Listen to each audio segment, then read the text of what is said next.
कहानियाँ। सिरफिरा बादशाह। कई साल पहले की बात है। एक बादशाह था। उसे नए नए कपड़े पहनने का बड़ा शौक था। वो नई से नई पोशाकें बनवाता था और उन पर खूब खर्च करता था। इसके अलावा उसे और किसी बात में रुचि नहीं थी। यहाँ तक कि उसे खेल तमाशे देखने या शिकार खेलने जाने में कोई आनंद नहीं आता था। उसे बस नई पोशाक चाहिए थी। जब वो नए कपड़े पहनता तो धूमधाम से उसकी सवारी निकलती थी। नए कपड़े पहनकर वो उन्हें दिखाने के लिए लोगों के सामने निकलने का कोई मौका नहीं छोड़ता था। उस बादशाह के पास हजारों तरह की पोशाकें थी जिन्हें वो हर घंटे बाद बदलता रहता था।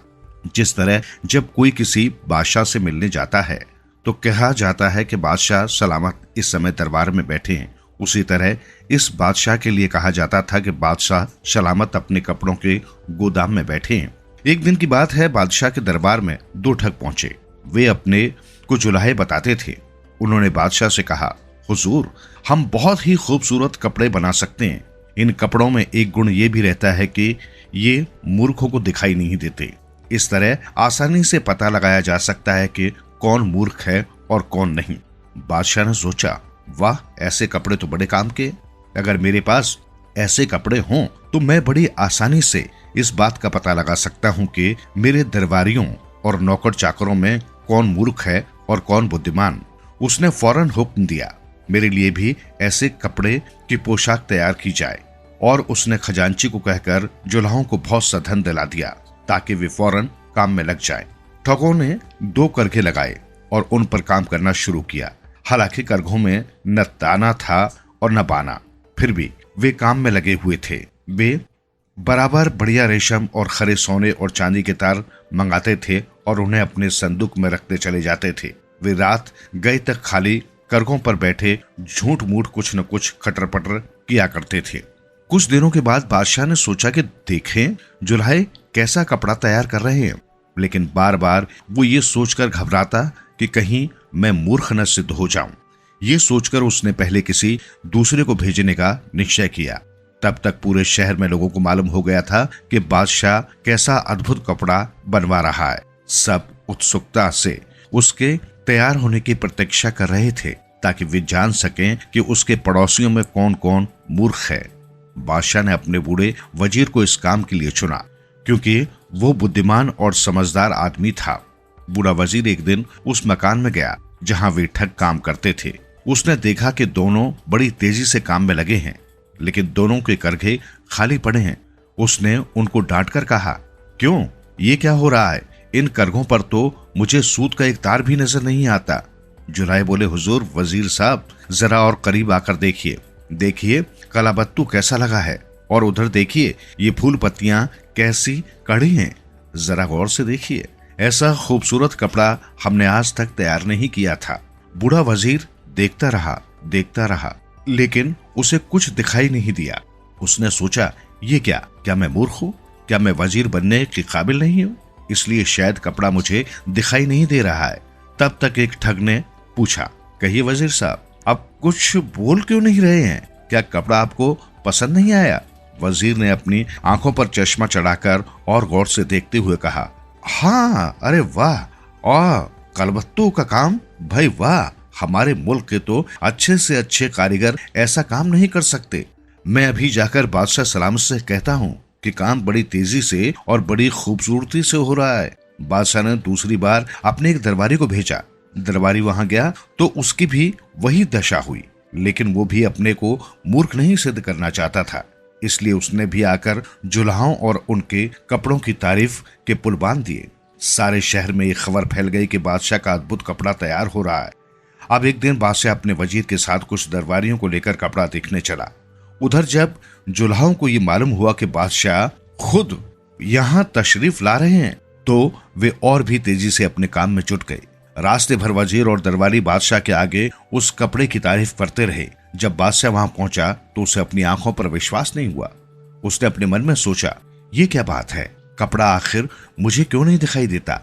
क्या मैं मूर्ख हूँ और बादशाह होने के काबिल नहीं? वो फौरन बोला, भाई वाह, कपड़ा तो खूब बना है, ऐसी कारीगरी का काम तो मुझे पसंद है। जब बादशाह ने कपड़े की इस तरह तारीफ कर दी तो भला दरबारी क्यों चूकते। उन्होंने भी कपड़ों की तारीफ करने में एक दूसरे को मात देनी शुरू कर दी। देखते देखते दोनों ठग सारे संसार के सबसे बड़े जुल्हे और कारीगर मान लिए गए। दरबारियों की राय से बादशाह ने जुल्हों को जल्दी से जल्दी एक बढ़िया लाबदा और शाही पोशाक तैयार करने का हुक्म दिया। साथ ही जुल्हों को शाही जुल्हों का खिताब मिला। कुछ दिन बाद बड़ी धूमधाम के साथ बादशाह की सवारी निकलने वाली थी। उस दिन वो उसी नई पोशाक को पहनकर जनता के सामने निकलने वाला था। जुलाहे रात भर काम करने लगे, झूठ मूठ हवा में कैंची चलाते थे और न मालूम क्या क्या सीलते रहते थे। फिर बड़ी खुशी से उन्होंने शोर मचाना शुरू कर दिया। लो, बादशाह की नई पोशाक तैयार हो गई। उन्होंने झूठ मूठ कपड़ों पर इस्त्री की। जुलाहे दरबार में पहुंचे और अपने हाथ उठाकर बोले, सरकार, ये रहा आपका पजामा और ये है आपका लबादा। इतना हल्का कि जैसे मकड़ी का चाल हो। आप जब इन्हें पहन लेंगे तो आपको लगेगा कि जैसे आपने कोई कपड़ा पहना ही नहीं। इतने हल्के हैं ये कपड़े, और हुजूर, आप पर तो ये कपड़े ऐसे अच्छे लगेंगे कि देखने वाले देखते ही रह जाएंगे। दरबारियों ने भी हाँ में हाँ मिला दी। हालांकि जुल्हों के पास कपड़ा नाम की कोई चीज दिखाई ही नहीं दे रही थी। जुलाहे बोले, सरकार, आप अपने कपड़े उतार दें और शीशे के सामने खड़े हो जाएं ताकि हम नई पोशाक आप पर सजा दें। बादशाह ने सिर्फ एक लबादा कुर्ता छोड़कर बाकी सारे कपड़े उतार दिए। ठगों ने उसे नए कपड़े पहना दिए। सब लोग वाह वाह कर उठे। देखने में बादशाह बिल्कुल पागल सा लग रहा था। सिर पर मुकुट पहने और घुटनों तक एक लंबा कुर्ता गले में डाले वो शीशे के सामने अकड़कर खड़ा हो गया। बाहर चौबदार छत्र लेकर खड़े थे। इस तरह सज धज कर बादशाह की सवारी निकली। बादशाह बार बार अपने दरबारियों से कपड़े के बारे में राय पूछता था और वे खूब तारीफ करते थे।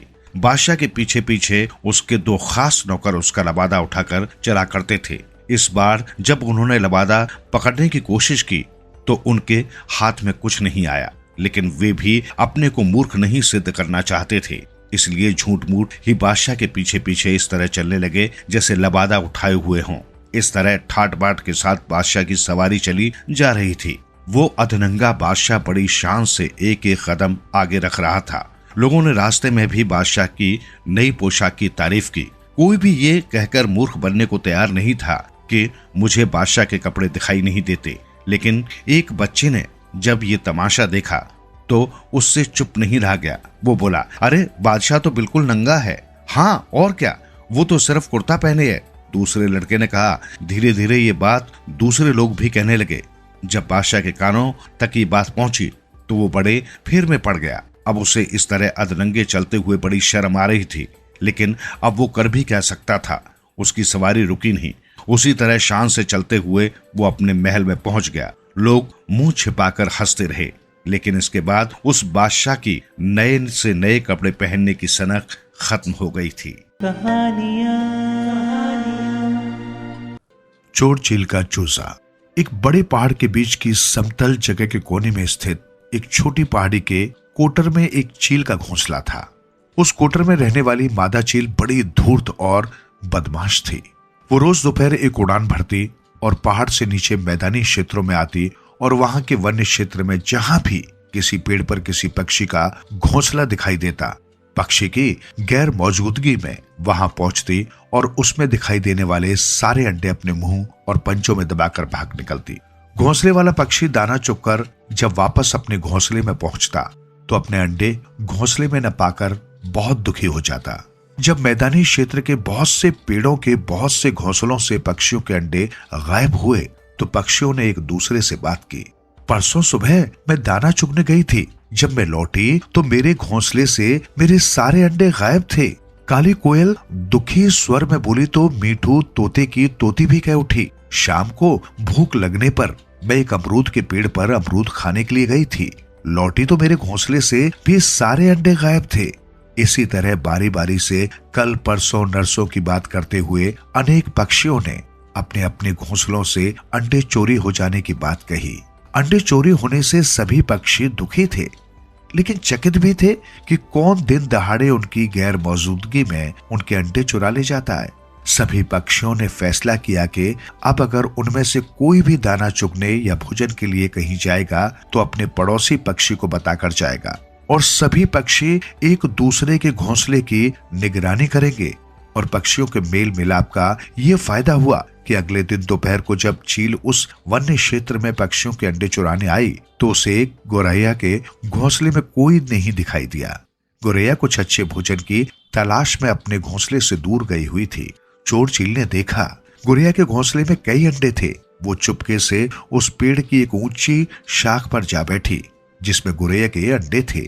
उस घोंसले की निगरानी दूर से कुक्कू कोयल कर रही थी। उसने तुरंत ही अन्य सभी पक्षियों को सतर्क करने वाली आवाज में कूकना आरंभ कर दिया। जैसे ही चील ने पेड़ की ऊंची डाल से नीचे डाल पर उड़ान भरी, बहुत सारे पक्षी उस पेड़ के इर्द गिर्द इकट्ठा हो गए। और फिर चील ने गौरैया के घोंसले की ओर जब उड़ान भरी तो सारे पक्षी एकदम सामने आकर अपनी अपनी आवाजों में चिल्लाने लगे। सभी पक्षी चील को फटकारते हुए कह रहे थे, चोर कहीं की रोज हमारे अंडे चुराकर ले जाती है, क्या करती है हमारे अंडों का। चील बहुत सारे पक्षियों को देखकर भी बिल्कुल नहीं घबराई और लापरवाही से बोली, अपनी कोटर में ले जाकर रख देती हूँ और जब जब भूख लगती है खा लेती हूँ। क्या? मीठी तोती बोली, इसका मतलब है मेरे सारे अंडे तूने ही चुराए थे और तू उन्हें खा भी गई? हाँ। चोर चील गर्दन ऊंची करके निर्भीकता से बोली, बदमाश, मेरे अंडे भी तूने चुराए थे। कुक्कू कोयल चिल्लाई, हाँ, और उन्हें भी मैंने खा लिया। चोर चील हंसते हुए गौरैया के घोंसले की ओर बढ़ते हुए बोली, और भविष्य में भी अंडे चुराऊंगी भी और खाऊंगी भी, क्योंकि पहले तो मैं अकेली ही थी और अपने लिए ही अंडे चुराती थी, किंतु अब मेरा एक नन्हा सा छोटा सा प्यारा सा चूजा भी है। मैं जब भी भोजन की तलाश में अपने कोटर से निकलकर बाहर जाती हूँ, मेरा चूजा मेरा बेसब्री से इंतजार करता है कि मेरी मम्मी अब आएगी, मेरे लिए अच्छा सा खाना लाएगी। इतना कहकर जैसे ही चोर चील ने गौरैया के अंडे अपने मुंह और पंजों में दबाने के लिए घोंसले की डाल की ओर उड़ान भरी, एक साथ बहुत सारे पक्षी चील पर टूट पड़े और अपनी अपनी चोंच मारकर चील को घायल करने लगे। चील ने सपने में भी नहीं सोचा था कि सारे पक्षियों में अचानक इतनी एकता हो जाएगी कि उसे अपनी जान बचाकर भागना पड़ेगा। एक साथ बहुत सारे पक्षियों का मुकाबला करना चील के लिए संभव नहीं था। वो घायल हो गई। फिर काफी दिनों तक उसकी उस अन्य क्षेत्र की ओर जाने की हिम्मत ही नहीं हुई। जिस पहाड़ी टुकड़े के बीच एक मोटे छेद में चील ने अपना कोटर बना रखा था, उस पहाड़ी के नजदीक सरकार की ओर से एक पक्की सड़क बनाने का काम उन दिनों जोरों शोरों से चल रहा था। एक दिन सीनियर इंजीनियर ने अपने साथियों से पहाड़ के उस टुकड़े की ओर संकेत करते हुए कहा, सीधी सड़क बनाने के लिए हमें ये पहाड़ी डायनामाइट से उड़ानी पड़ेगी। उसी पहाड़ी टुकड़े में चील का कोटर था। सड़क बनाने वाले कर्मचारी जिस समय पहाड़ी टुकड़े को उड़ाने के लिए डायनामाइट लगा रहे थे, उस समय चील भोजन की तलाश में कहीं और ही उड़ान भर चुकी थी। कोटर में उसका इकलौता चूजा अकेला था। जैसे ही पहाड़ी टुकड़े को डायनामाइट से उड़ाया गया, भड़ाम की बड़ी भयंकर आवाज हुई। मम्मी! कोटर के भीतरी कोने में छिपा चील का चूजा डरकर बड़े जोर से चिल्लाया, लेकिन वहां उसकी चिल्लाहट सुनने वाला कोई न था और डायनामाइट के विस्फोट से वो पहाड़ी टुकड़ा उसी वन्य क्षेत्र में गिरा जहां के बहुत सारे पक्षियों के घोंसले से उनके अंडे चोर चील चुराती रही थी। लेकिन वो पहाड़ी टुकड़ा हवा में उड़ा तो उसमें बने कोटर से चील का चूजा भी निकलकर हवा में लहराता हुआ नीचे गिरकर एक पेड़ की दो सकरी डालों के बीच फंस गया। उन डालों के बीच फंसकर चूजा मम्मी मम्मी पुकार कर रोने लगा। उस चूजे के रोने की आवाज सबसे पहले मीठी तोती ने सुनी। उसने कुक्कू कोयल से कहा, बहन, किसी बच्चे के रोने की आवाज आ रही है। हाँ, लगता है किसी चील का कोई चूजा रो रहा है। कुक्कू कोयल ने कहा, हमें उसे ढूंढना चाहिए, पता नहीं वो किस मुसीबत में हो। गौरैया ने इधर उधर नजरें दौड़ाते हुए कहा और फिर सभी पक्षी चारों ओर घूमते हुए चील के चूजे को तलाश करने लगे। दो डालों के बीच फंसा चूजा लगातार रोए जा रहा था। एक तो डालों के बीच फंसा होने से उसे तकलीफ हो रही थी, दूसरे अचानक ही नीचे गिरकर घायल होने का डर भी सता रहा था। नन्ही गौरैया ने जब ऊंची उड़ान भरी तो उसे दो डालों के बीच फंसा चील का चूजा दिखाई दे गया। वो जोर से चिल्लाई, कोयल बहन, तोती बहन, ये देखो, चील का चूजा यहाँ फंसा है। कहाँ कहाँ? कोयल चिल्लाई। कहाँ कहाँ? तोती ने भी सवाल किया। कहाँ कहाँ? अन्य पक्षी भी हर तरफ नजरें दौड़ाते हुए बोले। फिर सभी ने गौरैया की नजरों का अनुसरण किया तो उन्हें चील का चूजा नजर आ गया। सभी पक्षी 2 डालों के बीच फंसे चूजे के समीप पहुंचे। फिर मिलजुल कर सभी पक्षियों ने चील के चूजे को उन डालों के बीच से निकाला। कोयल ने उसे प्यार से पुचकारते हुए पूछा, बच्चे, तुम इस वन में रहने वाले तो नहीं लगते, कहां से आए हो? मुझे नहीं पता, बहुत जोर का धमाका हुआ था और फिर मैं पहाड़ी पर अपने कोटर से बाहर निकलकर इन डालों के बीच आ फंसा। चील के चूजे ने कहा, मुझे तो अब ये भी नहीं पता कि मेरा घर किधर है, मुझे कहाँ जाना है, मेरी मम्मी कहाँ है। कोई बात नहीं, जब तक तुम्हारे घर का पता नहीं चलता या तुम्हारी मम्मी तुम्हें ढूंढते हुए यहाँ नहीं आती, तुम हम सबके मेहमान हो। तोती चील ने चूजे को समझाया। हाँ, हम सब तुम्हारा अपने बच्चे की तरह ध्यान रखेंगे। गोरैया ने भी चील के चूजे पर प्यार लुटाया। उसके बाद वन क्षेत्र के सभी पक्षी चील के चूजे का ध्यान रखने लगे। पक्षियों के बच्चे चूजे के साथ खेलने लगे।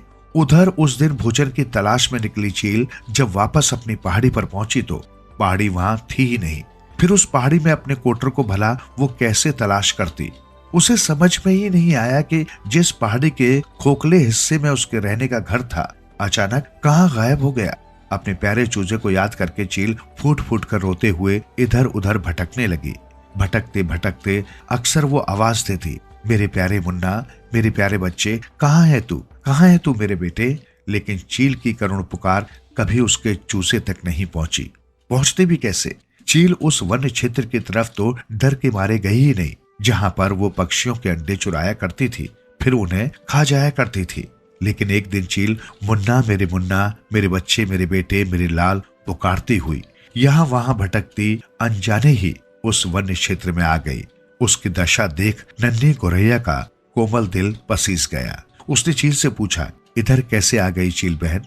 तुम्हारी हालत देखकर तो लगता है आज तुम हम में से किसी के अंडे चुराने तो हरगिज नहीं आई होगी। ये ध्यान आते ही कि वो उसी वन क्षेत्र में आ गई है जहां पक्षियों के घोंसले से वो अंडे चुराती थी। पहले तो चील डरी, फिर फूट फूट कर रोते हुए बोली, मेरा घर उस पहाड़ी पर था, न जाने मेरा घर कहाँ खो गया है। उस घर में मेरा नन्हा सा छोटा सा प्यारा सा बच्चा भी था, वो भी पता नहीं कहाँ खो गया है। चील जार जार रोए जा रही थी कि उसके रोने की आवाज कोयल के बच्चों के साथ खेल रहे चील के चूजे ने सुनी।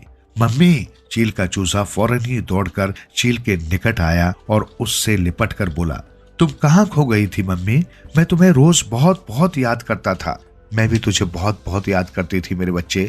चील ने अपने चूजे को पंखों में समेट कर बोली, पर तू यहाँ कैसे आ गया मेरे बच्चे? हमारा घर तो पहाड़ी पर था, वो पहाड़ी सड़क बनाने के लिए आदमियों ने तोड़ दी है चील बहन। तभी काला कौवा निकट आकर अपना ज्ञान बघाड़ते हुए बोला, हाँ चील बहन, और तुम्हारा बच्चा यहाँ एक पेड़ की डालियों में फंस गया था। कोयल ने कहा, और मम्मी, कोयल मौसी, तोती मौसी और गोरैया मौसी सबने मिलकर मुझे बचाया और सारी मौसियां मुझे रोज खूब अच्छा अच्छा खाने को भी देती रही हैं। चील के चूजे ने कहा। चील की आंखों में पश्चाताप के आंसू बहने लगे। बहुत ही भावुक होकर वो बोली, मैं हमेशा तुम लोगों के अंडे चुराती थी, फिर भी तुम सबने मेरे बच्चे को अपने बच्चे की तरह रखा। मैं किस मुंह से तुम सबका धन्यवाद अदा करूं? किसी मुंह से नहीं, बस थोड़ा सा खुद को सुधार लो। तोती बड़े नरम स्वर में एक जम्हाई लेते हुए बोली, तभी तुम्हें एक कहानी सुनाओ चील बहन। तभी कोयल गंभीर स्वर में बोली और उसने चील का जवाब पाए बिना ही कहानी आरंभ कर दी और बोली, एक साधु नदी में स्नान कर रहा था कि उसने देखा नदी के जल के बहाव में एक बिच्छू छटपटा रहा है। साधु को बिच्छू पर बड़ी दया आई। उसने अपनी हथेली बिच्छू के नीचे करके बिच्छू को उठाया। वो बिच्छू को पानी में डूबने से बचाने के लिए किनारे पर छोड़ देना चाहता था, लेकिन जैसे ही साधु ने बिच्छू को हथेली पर लिया, बिच्छू ने हथेली पर डंक मारा और दर्द से साधु का हाथ हिल गया। बिच्छू पानी में गिर गया। साधु ने बिच्छू को फिर से हथेली पर उठाया। बिच्छू ने फिर से डंक मारा और साधु का हाथ हिलने से बिच्छू फिर पानी में गिर गया। साधु बार बार बिच्छू को उठाता, बिच्छू बार बार डंक मारता और साधु का हाथ हिलने से पानी में गिर जाता। नदी किनारे एक सज्जन ये सब देख रहे थे। उन्होंने साधु से कहा, महाराज, बिच्छू का तो काम ही है डंक मारना। आप जितनी बार इसे पानी से बाहर निकालोगे उतनी बार ही ये डंक मारेगा। इस पर साधु ने कहा, ये नन्हा सा जीव जब अपने बुरे स्वभाव को नहीं छोड़ रहा तो मैं अपने साधु स्वभाव को क्यों छोड़ दूं? चील बहन, इस कहानी से तुम कुछ समझी हो या ना समझी हो, मेरा निवेदन है, हमारे अंडों पर अपनी दया दृष्टि बनाए रखना। हम सब पक्षियों को फिर कभी एक साथ तुम पर हमला न करना पड़े। चील समझ गई कि ये निवेदन में छुपी हुई धमकी थी। वो नम्रता से बोली, तुम लोगों ने मेरे बच्चे को माँ की ममता दी है। मैं तुम सबसे वायदा करती हूँ, तुम्हारे अंडों को कभी नहीं छूंगी। तब तुम हमारे वन्य क्षेत्र में भी कहीं भी अपना घोंसला बना सकती हो। काला कौवा दरिया दिली से बोला। और चोर चील समझ गई कि मिलजुल कर रहने में ही उसकी भलाई है। उसने फिर कभी किसी पक्षी के अंडे नहीं चुराए। कहते हैं एकता में बड़ा बल होता है। जब बहुत सारे छोटे छोटे पक्षी एक होकर चील जैसे बड़े पक्षी पर टूट पड़े तो उसे भी भयभीत होकर भागना पड़ा और अंततः अन्य पक्षियों की सज्जनता के आगे उसे भी अपना सिर झुकाना ही पड़ा। भोंदू नाम तो उनका और कुछ था, लेकिन अपने गांव में ही नहीं, आसपास के इलाके में भी लोग उन्हें जानते थे भोंदू के नाम से। उम्र कोई 16 साल, फौजियों की तरह कटे छोटे छोटे बाल जो हर समय खड़े रहते, छोटी सी नाक, चीनियों की तरह मिचकी सी आंखें, मोटे होठ, पेट भी निकल आया था।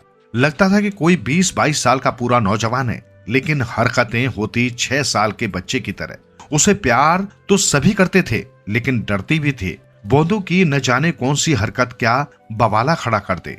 भोंदू जब 3 साल का रहा होगा तभी गांव में मलेरिया फैला। इसकी चपेट में आ गई भोंदू की माँ, बेचारी को बचाया नहीं जा सका। लोगों ने बहुत समझाया, मगर नंदलाल ने यानी हमारे भोंदू के पिता ने दूसरी शादी नहीं की। कहते हैं पता नहीं दूसरी माँ इस बच्चे की देखभाल कैसी करे। इतना लाड़ प्यार कि न सुबह जागने का कोई समय था, न ही सोने का समय सीमा। जब जो चाहा खा पी लिया। बच्चे की देखभाल में नंदलाल ऐसे डूबे कि सारा काम धंधा चौपट हो गया। इधर भोंदू की उम्र बढ़ी, शरीर उससे दुगना फैला, लेकिन बुद्धि वहीं के वहीं रही। स्कूल जाने में मन नहीं लगता था, बस गली के लड़कों के साथ ऊधम करना। नंदलाल के पास रखा धन धीरे धीरे चुकता गया। आगे के खर्च की चिंता सताने लगी। आखिरकार नंदलाल को एक बड़ा और कड़ा निर्णय लेना पड़ा। उन्होंने तय किया कि व्यापार के लिए वे प्रदेश जाएंगे। भोंदू के लिए खाना पकाने और कपड़े धोने आदि हेतु एक नौकर रख दिया गया। नंदलाल घर से निकले तो उनकी छाती फटी जा रही थी, आंखों से आंसू रुक नहीं रहे थे। उन्होंने अपने बेटे को एक कोने में बुलाया, सुबकते हुए बोले, बेटे, मेरे बेटे, बाहर जा रहा हूँ, अपना ख्याल रखना। पर बापू आप रो क्यों रहे हैं? भोली सी सूरत बनाकर भोंदू बोला, मेरे लाल, पहली बार तुझे अकेला छोड़कर जा रहा हूँ ना, मन नहीं मानता है, लेकिन क्या करूं, 2 पैसे कमाने भी तो हैं। आप चिंता न करो बापू, मैं बड़ा हो गया हूं, पीछे से सब देख लूंगा, कोई काम हो तो बता देना। भोंदू ने छाती फुलाकर कहा। नंदलाल ये सुनकर खुश हो गए। उन्होंने कहा, देख बेटा, ये 2 बोरियां छोड़े जा रहा हूं सावन भादों के लिए, जरा ध्यान रखना कहीं उसमें कीड़े घुन न लग जाए। और नंदलाल की बैलगाड़ी आंखों से ओझल हो गई। अब तो भोंदू की मौज हो गई।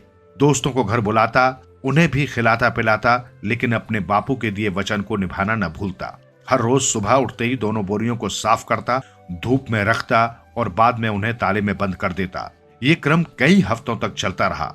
सारा आस पड़ोस देखता कि भोंदू बगैर चूके हर रोज 2 बोरियों की सेवा में लगा है। आखिरकार एक पड़ोसी से रहा नहीं गया, उसने पूछ ही डाला, अरे क्यों रे भोंदुआ, इन बोरियों को भगवान सरीखा क्यों पूज रहा है? क्या है इसमें? मुझे क्या पता, कुछ भी रखा हो। वो तो बापू कह गए थे कि ये बोरियां सावन भादों के लिए हैं, और सावन भादों है कि इन्हें लेने ही नहीं आ रहे। मैं भी तंग आ गया हूँ इसकी रोज रोज उठावा धरी से, पर कर भी क्या सकता हूँ? भोला भोंदू बोला। पड़ोसी समझ गया। उसने चटपट अपने 2 मित्रों के साथ एक योजना बना दी। अगले ही दिन कोई 12-1 बजा होगा, भोंदू खा पीकर खर्राटे ले रहा था कि उसके दरवाजे की सांकल बजी, खट खट खट। कौन है? जवाई लेते हुए भोंदू उठा और दरवाजा खोल दिया। भैया भोंदू, राम राम, पहचाना नहीं है क्या? राम राम जी, आप कौन हैं? अरे मैं हूँ सावन और ये है भादो, याद है न? नंदलाल जी कह गए थे। भोंदू का सुर बदल गया, कुछ उल्हाना देते हुए बोला, आपने तो बड़ा तंग किया मुझे, रोज रोज इसकी उठावा धरी करता, कहीं दीमक घुन न लग जाती तो आपको क्या मुंह दिखाता, और फिर बापू भी गुस्सा होते ना। हाँ हाँ हाँ, बड़ी मेहरबानी, तुम तो बहुत अच्छे बच्चे हो। सावन बोला। दोनों ने एक एक बोरी उठा ली। जाते समय उन्होंने भौंदू के सिर और पीठ पर खूब हाथ फेरा। वे लोग जैसे जैसे प्रशंसा करते, भौंदू फूलकर कुप्पा होता जाता। सावन भादो को गए 1 हफ्ता भी नहीं बीता था कि नंदलाल लौट आए। आते ही उन्होंने बेटे को चिपटा लिया। वे उसे चूमते जा रहे थे, सहला रहे थे और उनकी आंखों से आंसू झरझर बह रहे थे। बेटा, कोई दिक्कत तो नहीं हुई? अच्छे से रहे हो ना? मैं तेरे लिए ढेर सारी चीजें लाया हूं, देखेगा? नंदलाल बोले। लेकिन भौंदू रूठ गया। बापू, आपने ये तो पूछा नहीं कि हमने आपके द्वारा सौंपा गया काम पूरा किया कि नहीं। कौन सा काम? मैंने तुम्हें कौन सा काम दिया था? नंदलाल ने हंसते हुए पूछा। बापू, आप भी वो 2 बोरी नहीं रख गए थे सावन भादों के लिए? मैंने उन्हें रोज धूप दिखाई और वो दोनों आए थे 4-5 दिन पहले, तो मैंने उन्हें बोरियां सौंप भी दी। नंदलाल ने अपना सिर पीट लिया। हाय रे बावले, मैं तो बोरियां तेरे खाने के लिए रख गया था। सावन भादों में बारिश होती है, अनाज कहां से आता? सो अब क्या करूं? तुझे अकल कब आएगी रे? हल्ला गुल्ला सुनकर आस पड़ोसी एकत्रित हो गए। किसी ने सलाह दी कि घर में कोई बड़ा बूढ़ा रहे तो ठीक रहेगा, पर मैं बड़ा बूढ़ा कहां से लाऊं? नंदलाल विलाप कर रहे थे। भौंदू चुपचाप सुनता रहा। उसे समझ में आ गया कि बड़ा बूढ़ा मिल जाए तो समस्याओं का निदान हो सकता है। नंदलाल एक बार फिर व्यापार के लिए निकल पड़े। इस बार उन्होंने तय किया कि लंबी यात्रा पर नहीं जाएंगे और 10-15 दिन में ही लौट आएंगे। इधर बापू घर से निकले और उधर भौंदू ने खोज शुरू कर दी कि बड़े बूढ़े कहाँ मिले। उसकी इस खोज की चर्चा कुछ लंपट लोगों को भी लग गई। एक भरी दोपहरी को जब गांव में सन्नाटा था, भौंदू के घर के बाहर एक फेरी वाला आवाज लगा रहा था। बड़े बूढ़े ले लो, बड़े बूढ़े, ताजे बढ़िया वाले बड़े बूढ़े। भौंदू को तो जैसे मुंह मांगी मुराद मिल गई। और रुको तो भैया, क्या बेच रहे हैं? बड़े बूढ़े हैं? हाँ हैं तो, लेकिन बहुत महंगे हैं, तुम नहीं खरीद पाओगे। फेरी वाले ने चलते चलते ही टका सा जवाब दे दिया। भौंदू ने झपट कर उसकी टोकरी पकड़ ली। नहीं नहीं, मुझे तो उसे लेना ही है। भला है कितने के बताओ तो? पूरे 500 के। हैं तेरे पास इतने पैसे? 500? आश्चर्य से आंखें फटी रह गई भौंदू की। इतने तो नहीं है, कुछ कम नहीं कर सकते? देखो देखो, मेरे गले में ये चैन है, सोने की है, और हाँ, ये 80 रुपए भी हैं। ना बाबा ना, कोई इतना सस्ता मिलता है बड़ा बूढ़ा? वो आगे बढ़ने लगा। भौंदू उसके पैर में लिपट गया। भैया, मुझे तो किसी भी तरह बड़ा बूढ़ा लेना ही है, मुझे पर दया करो। भौंदू घिघियाने लगा। ठीक है, तुम्हारे लिए कर देता हूँ। मान लो कि मुफ्त में ही दे रहा हूँ, उतारो ये चैन। और वो 80 रुपए कहाँ हैं? दो मुझे। फेरी वाले ने सिर से टोकरी नीचे उतार कर चबूतरे पर रख दी। 2 मिट्टी के पुतले उसे सौंप दिए। फिर चेतावनी दी, देखो किसी को भी बताना नहीं कि तुमने बड़े बूढ़े खरीदे हैं, वरना लोग मेरे पीछे लग जाएंगे। अब मैं सभी को तो इतना सस्ता दे नहीं सकता हूँ ना। भौंदू ने दोनों पुतले उठाए और घर के भीतर वाले कमरे में रख दिए। ऊपर से एक कपड़ा ढक दिया। उसे चिंता रहती कि उसकी दुर्लभ चीजें कोई देख न ले। ऐसे में ही एक दिन नंदलाल लौट आए। उन्हें भी लगा कि भौंदू कुछ गंभीर हो गया है। वे बेचैन हो गए। बेटा, क्या बात है? सब ठीक तो है ना? तुम ऐसे क्यों चुप हो? कुछ नहीं बापू, मैंने आपकी एक चिंता को दूर कर दिया है। अब मैं सबको तो बता नहीं सकता, भौंदू ने धीरे से बोला। नंदलाल का माथा ठनक गया। निश्चित ही भौंदू ने कोई नया बखेड़ा खड़ा किया है। अब क्या कर लिया तूने? कौन सी चिंता? उफ, अरे बेटा। भौंदू का सुर और नीचा हो गया। बापू, आप ही तो कह रहे थे ना बड़ा बूढ़ा होना चाहिए, सो मैंने ले लिया। आओ भीतर दिखाऊं। भौंदू अपने बापू का हाथ खींचते हुए भीतर ले गया। सोने की चैन और 80 रुपए गंवाने के बाद मिले मिट्टी के वे डंगे पुतले जैसे नंदलाल को मुंह चिढ़ा रहे थे। उन्होंने दोनों पुतलों को बाहर उठाकर फेंक दिया। कोहराम सुनकर 2-4 पड़ोसी आ गए। सलाहों मशवरों के दौर चल रहे थे और भौंदू एक कोने में खड़ा अंगूठा चूस रहा था। चर्चा की बात। एक बार राजा कृष्णदेव राय से पुरोहित ने कहा, महाराज, हमें अपनी प्रजा के साथ, अपनी जनता के साथ सीधे जुड़ना चाहिए। पुरोहित की बात सुनकर दरबारी चौंके। वे पुरोहित की बात का अर्थ न समझ सके। तब पुरोहित ने अपनी बात को समझाते हुए उन्हें बताया, दरबार में जो भी चर्चा होती है, हर सप्ताह उस चर्चा की प्रमुख बातें जनता तक पहुंचाई जाए, प्रजा भी उन बातों को जाने। तब मंत्री और सेनापति में खुसर फुसर हुई। मंत्री ने सुझाया, महाराज, विचार तो वास्तव में बहुत उत्तम है। तेनालीराम जैसा अक्लमंद और चतुर व्यक्ति ही इस कार्य को सुचारू रूप से कर सकते हैं। साथ ही तेनालीराम पर दरबार की खास जिम्मेदारी भी नहीं है। राजा ने मंत्री की बात मान ली और तेनालीराम को ये काम सौंप दिया। ये तय किया गया तेनालीराम जो सारी जनहित और प्रजाहित की बातें राज दरबार में होंगी लिखित रूप में दरोगा को देगा। दरोगा उन बातों को नगर के चौराहों पर मुनादी कराकर जनता प्रजा को सूचनाएं देगा। तेनालीराम सारी बात समझ गया कि उसे जबरदस्ती मंत्री ने फंसाया है। तेनालीराम ने अपने मन में एक योजना बनाई। सप्ताह के अंत में उसने एक पर्चा मुनादी करने के लिए दरोगा को सौंप दिया। दरोगा ने यह पर्चा मुनादी कराने वाले को पकड़ा दिया। मुनादी वाला सीधा चौराहे पर पहुंचा और ढोल पीट कर मुनादी करते हुए बोला, सुनो सुनो सुनो, नगर के सारे नागरिक सुनो। महाराज चाहते हैं कि दरबार में जनहित के लिए जो फैसले लिए गए हैं उन्हें सारे नगरवासी जाने। उन्होंने श्रीमान तेनालीराम को ये कठिन दायित्व सौंपा है। हम उन्हीं की आज्ञा से आपको ये समाचार सुना रहे हैं। ध्यान देकर सुनो। महाराज चाहते हैं कि प्रजा व जनता के साथ पूरा इंसाफ हो, अपराधी को दंड मिले। इस मंगलवार को दरबार में इसी बात को लेकर काफी गंभीर चर्चा हुई। महाराज चाहते हैं कि पुरानी न्याय व्यवस्था की अच्छी और साफ सुथरी बातें भी इस न्याय प्रणाली में शामिल हो जाएं। इस मसले पर उन्होंने पुरोहित जी से पौराणिक न्याय व्यवस्था के बारे में जानना चाहा, किंतु पुरोहित जी इस बारे में कुछ न बता सके, क्योंकि वो तो दरबार में बैठे ऊँघ रहे थे। उन्हें इस दशा में देखकर राजा कृष्णदेव राय को गुस्सा आ गया। उन्होंने भरे दरबार में पुरोहित जी को फटकारा। गुरुवार को सीमाओं की सुरक्षा पर राज दरबार में चर्चा हुई, किंतु सेनापति के उपस्थित न होने के कारण सीमाओं की सुरक्षा की चर्चा आगे न चल सकी। राजा ने मंत्री जी को कड़े आदेश दिए हैं कि राज दरबार में सारे सभासद सही समय पर आएं। ये कहकर मुनादी वाले ने ढोल बजा दिया। इसी प्रकार हर सप्ताह नगर में जगह जगह मुनादी होने लगी। हर मुनादी में तेनालीराम की चर्चा हर जगह होती। तेनालीराम की चर्चा की बात मंत्री, पुरोहित और सेनापति तक पहुंची।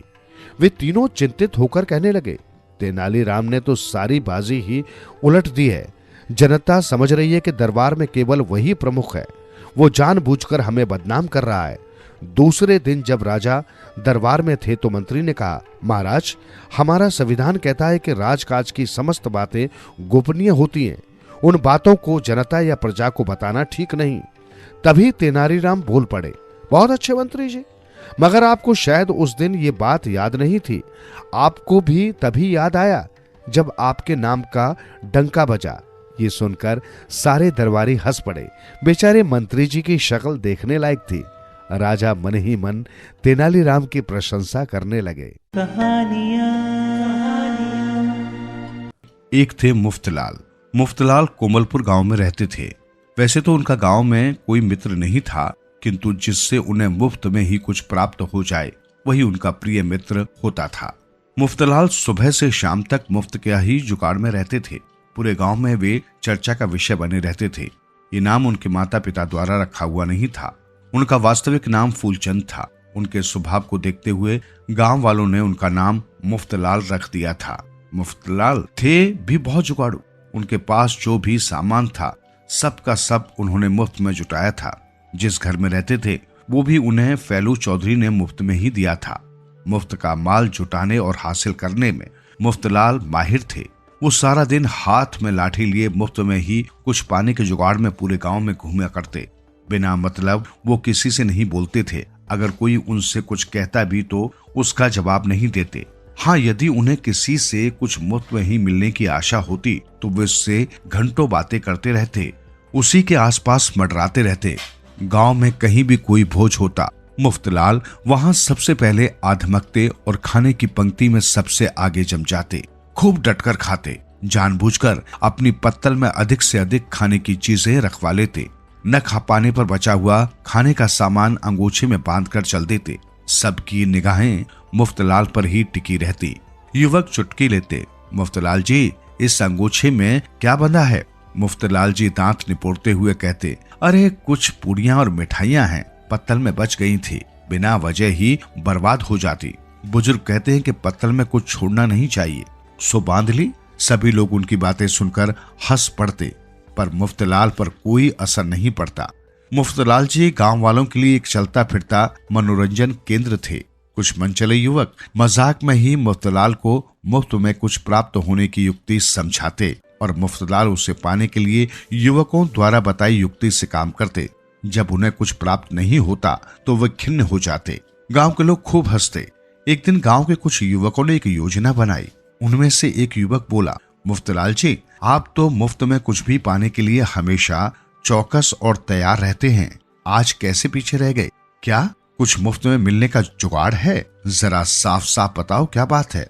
मुफ्तलाल ने बेचैनी से पूछा। युवक ने बतलाया, मेकू चाचा के बगीचे में बहुत आम लगे हैं। उन्होंने अपनी जरूरत के लिए आम तोड़ लिए हैं और बाकी बचे हुए आम गांव वाले के लिए छोड़ दिए हैं। सुबह गांव के लोग सब आम तोड़ लेंगे, इसलिए मैं आपको बताने आया कि आप पहले ही आम तोड़ लाएं। बात तो तुमने पते की कही है, मैं क्यों न सुबह होने से पहले ही आम तोड़ लाऊं? मुफ्तलाल ने कहा और आम तोड़ने चल दिए। उधर युवकों ने मेकू चाचा को सूचना दे दी, चाचा आपके बगीचे में कोई आम तोड़ रहा है। हम लोगों ने अंधेरे में उसे पहचाना नहीं। फिर क्या था, चल पड़े मेकू चाचा हाथ में लाठी लेकर। उन्होंने मुफ्तलाल को आम तोड़ते हुए रंगे हाथों पकड़ लिया। इससे पहले कि मुफ्तलाल उन्हें सारी बात समझाते, मेकू चाचा लगे खरी खोटी सुनाने। उन्होंने मुफ्तलाल की एक न सुनी। मुफ्तलाल अपना समूह लिए बिना कुछ पाए घर को वापस लौट पड़े। ऐसी पता नहीं कितनी रोचक एवं दिलचस्प घटनाएं उनके साथ घटती रहती, इसलिए गांव के युवकों से वो चिढ़ने लगे थे। बस चैतुमल ही एक ऐसा युवक था जिसकी बात मुफ्तलाल मानते थे। चैतुमल भी उन्हें बड़ी ही सटीक एवं उचित सलाह देता था। कुल मिलाकर दोनों में खूब पटती। एक दिन पर्यावरण विभाग के कुछ लोग कार्यक्रम दिखाने कोमलपुर गांव आए। उन्होंने पर्यावरण पर एक विशेष फिल्म दिखाए जाने की बात मुफ्तलाल को भी बताई, लेकिन उन्होंने कोई ध्यान नहीं दिया। थोड़ी देर में चैतुमल ने भी मुफ्तलाल को सिनेमा दिखाए जाने की सूचना दी। वो मुफ्तलाल की मानसिकता से परिचित था। उसने बड़ी अच्छी तरह से समझाते हुए मुफ्तलाल से कहा, मुफ्तलाल जी, जो फिल्म आज दिखाई जाएगी उसमें पर्यावरण के बारे में बताया जाएगा, उससे होने वाले लाभ भी बताए जाएंगे। इतना सब कुछ तो आपको बिना कुछ लगे ही सिनेमा में दिखाया जाएगा और सबको एक एक शानदार पेड़ मुफ्त में दिया जाएगा। पेड़ लगाने से होने वाले लाभों के बारे में जानकारी भी मिलेगी।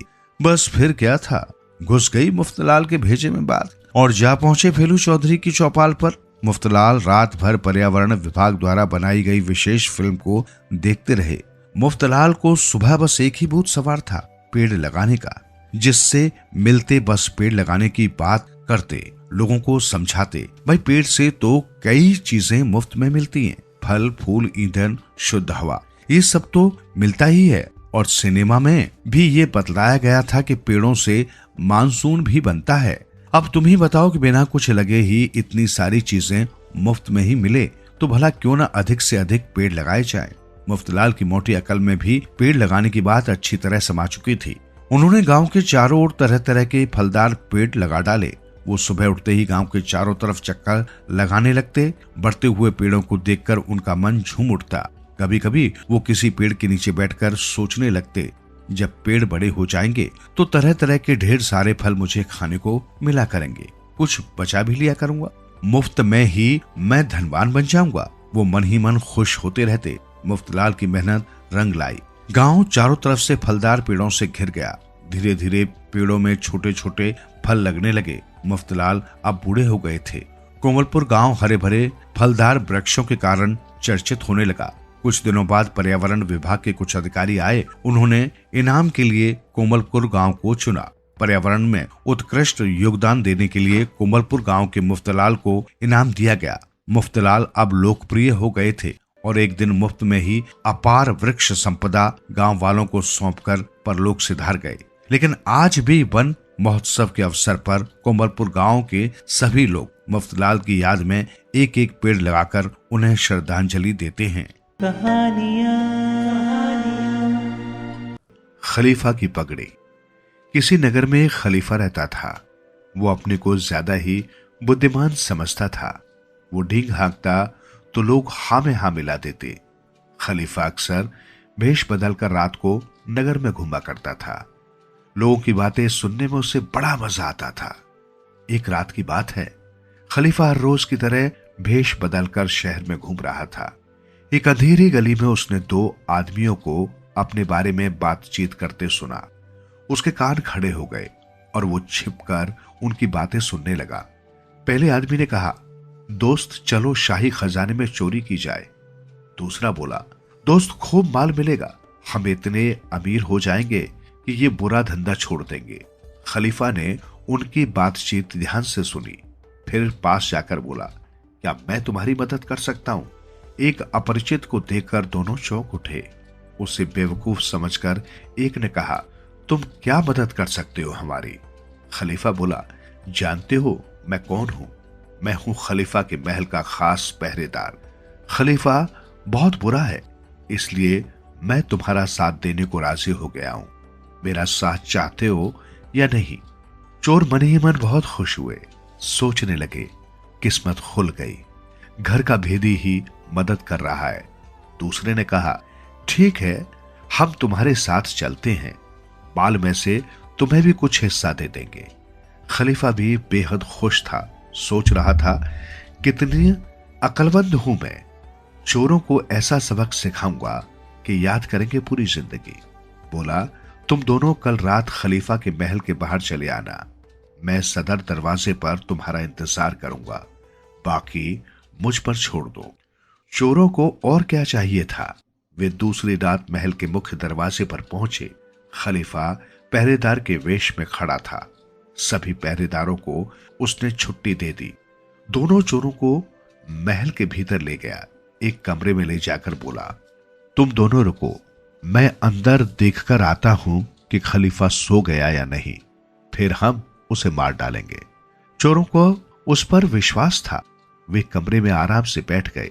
कमरे से बाहर निकलते ही खलीफा ने दरवाजा बंद कर दिया, बड़ा सा ताला भी लगा दिया। फिर खुश होता हुआ अपनी बेगम के पास पहुंचा। अपनी अक्लमंदी और बहादुरी की डींगे हाँकने लगा। पहरेदार बहुत देर तक न लौटा तो चोर परेशान हो उठे। अचानक दीवार पर लगी तस्वीर पर उनकी नजर गई। तस्वीर खलीफा की थी। तस्वीर देखते ही चोर घबरा गए। अब मामला उनकी समझ में आया। उन्होंने खलीफा की पगड़ी उठाई और बच निकलने की तरकीब सोचने लगे। कमरे की पिछली खिड़की खुली थी, वे उसमें कूद पड़े। वहां से खलीफा के अस्तबल में पहुंचे, 2 तेज घोड़े लिए और भाग निकले। उन्हें किसी ने नहीं रोका। खलीफा ने अपनी अक्लमंदी से सारे पहरेदारों को छुट्टी दे दी थी। जब खलीफा अपनी बेगम और वजीर के साथ कमरे में पहुंचा कर रह गया। वहां कोई न था। समझ गया कि चोर चकमा दे गए। उसने सिपाहियों से चोरों का पीछा करने को कहा। चोर रेगिस्तान में घोड़े दौड़ाते हुए एक नखलिस्तान में पहुंचे। भूख प्यास से उनका दम निकल रहा था। उन्होंने देखा वहां कई व्यापारी ठहरे हुए थे। एक व्यापारी को अपने कमरे में ले गए और खलीफा की हीरे मोती जड़ी पगड़ी दिखाकर कहा, हमें बहुत भूख लगी है, इसे ले लो और खाने पीने का कुछ इंतजाम करो। व्यापारी समझा, ये खलीफा और उसका वजीर है, हमारी परीक्षा ले रहे हैं। उसने पगड़ी लेने से इनकार कर दिया। इज्जत के साथ भोजन कराया और ढेर सारे तोहफे देकर विदा किया। कुछ देर आराम करने के बाद वे दोनों आगे चले। इसे बीच पीछा करने वाले सिपाही भी वहां आ पहुंचे। उन्होंने लोगों से चोरों के बारे में पूछा, हुलिया बताया। वहां बैठे सब लोग घबरा गए। उन्होंने बताया कि वे चोरों को खलीफा समझ बैठे थे। सिपाहियों का सरदार बहुत नाराज हुआ। बोला, चोर नहीं तो चोरों के साथ ही सही, हम तुम्हें पकड़ कर ले जाएंगे। खलीफा तुम्हें मौत की सजा देंगे। वे लोग गिड़गिड़ाने लगे, माफी मांगने लगे। सरदार बहुत शरारती था। उसने कहा, एक शर्त पर तुम्हें माफ किया जा सकता है, तुम हमें भी वही सब दो जो चोरों को दिया है। बात की बात में सैनिकों के सामने कीमती तोहफों का ढेर लग गया। सिपाही लौट गए। खलीफा के सामने बहाना बना दिया। खलीफा ने ढिढोरा पिटवाया, जो चोरों को पकड़ कर लाएगा उसे मुंह मांगा इनाम मिलेगा।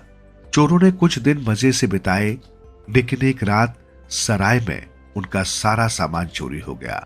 वे खलीफा के नगर में जा पहुंचे और धोखाधड़ी का धंधा शुरू कर दिया। रात को जहां कई लोगों का झुंड देखते, एक चोर चुपके से उनके पास जाता, कहता, आजकल खलीफा अपने इलाके का दौरा कर रहे हैं, वो वेश बदले हुए सामने खड़े हैं, मैं उनका वजीर हूं। लोगों में खलबली मच जाती।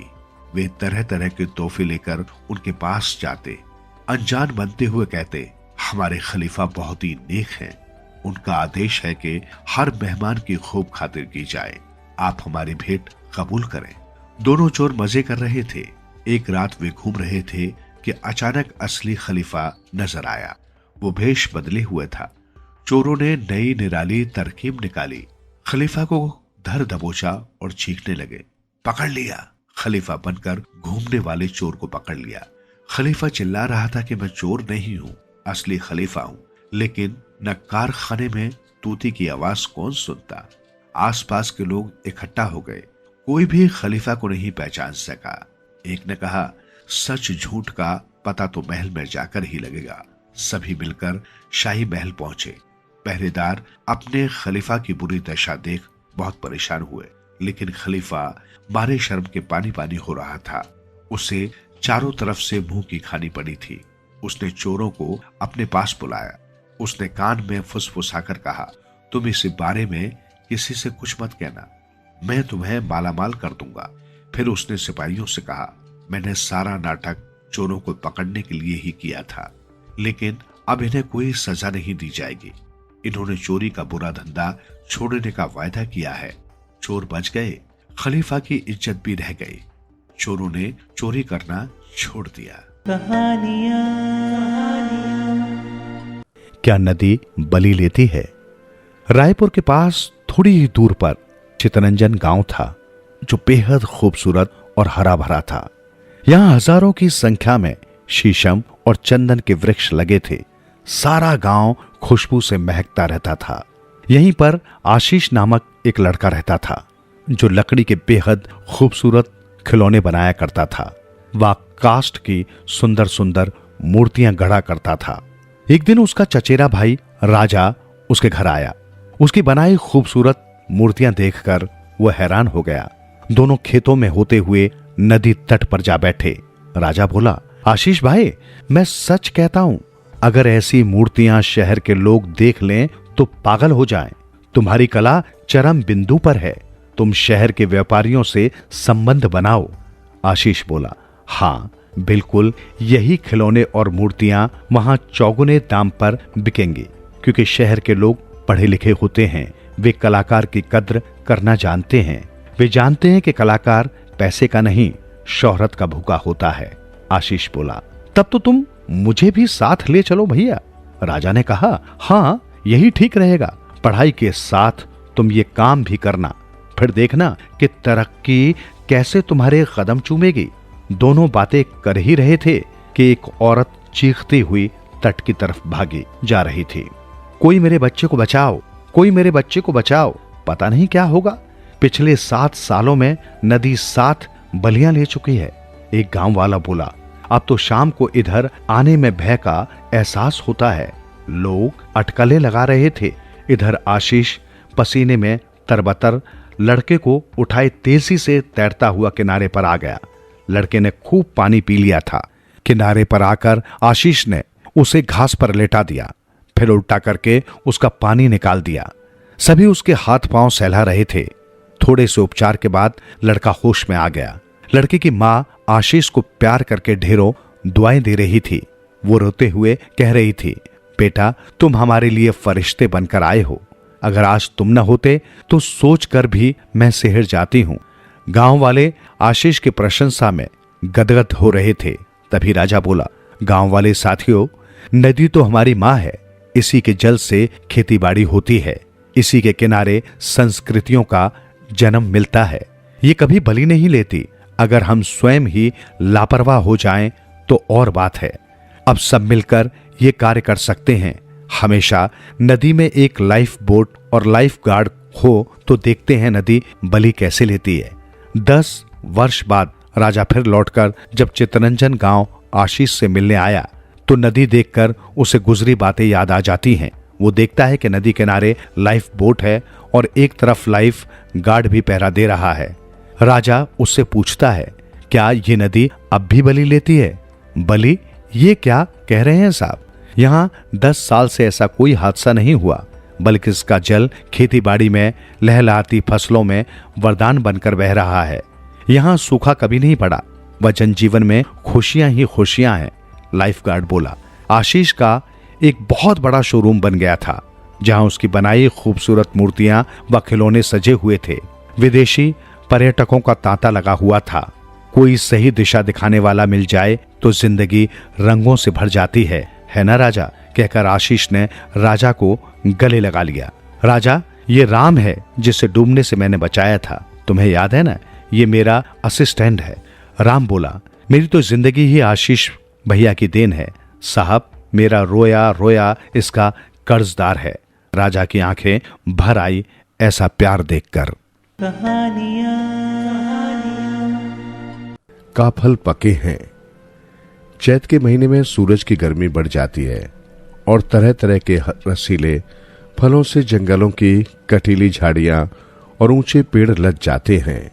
इन्हीं में से एक है लाल काफल। चीड़ और देवदार के पेड़ों के बीच काफल के पत्तेदार पेड़ अलग से ही दिखते हैं। जब कच्चा हरा काफल सूरज की गर्मी से पककर लाल और रसीला होने लगता है, तब उत्तराखंड की घाटियां और पहाड़ियां दो चिड़ियों की आवाज से गूंज उठती हैं। उनमें से एक कहती है, काफल पके हैं लेकिन मैंने नहीं चखे हैं।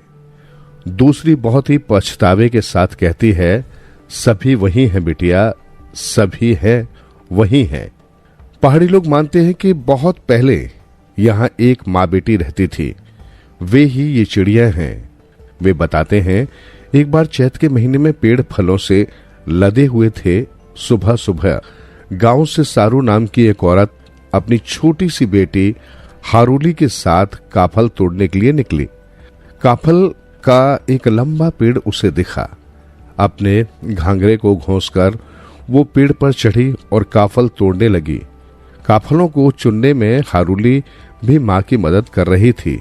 जल्दी ही उनकी टोकरी काफलों से भर गई। सुबह के काम से संतुष्ट होकर माँ और बेटी घर की तरफ निकल पड़े। आज का दिन हमारे लिए बड़ा अच्छा रहा बिटिया, सारू ने हारूली से कहा। हमें खूब रसीले और पके काफल भी मिले। जब तुम्हारे बाबा और भाई काम से लौटेंगे तब उन्हें ढेर सारे काफल खाने को मिलेंगे। हाँ माँ, छोटी बच्ची ने जवाब दिया, हम इनके ऊपर नमक भी छिड़क देंगे जिससे इनका स्वाद और बढ़ जाएगा। जब वे घर पहुंची तो बहुत सारे काम करने बाकी थे। खाना पकाना, जानवरों का चारा लाना और खेती में बीज डालने थे। सारू ने अपनी टोकरी आंगन के कोने में उतारी और आग जलाने लगी। उसकी मदद के लिए हारूली अभी बहुत छोटी थी। उसकी मां ने कहा कि जब तक वो अपने काम पूरे करती है तब तक वो आवारा बकरियों से उन काफलों की हिफाजत करे।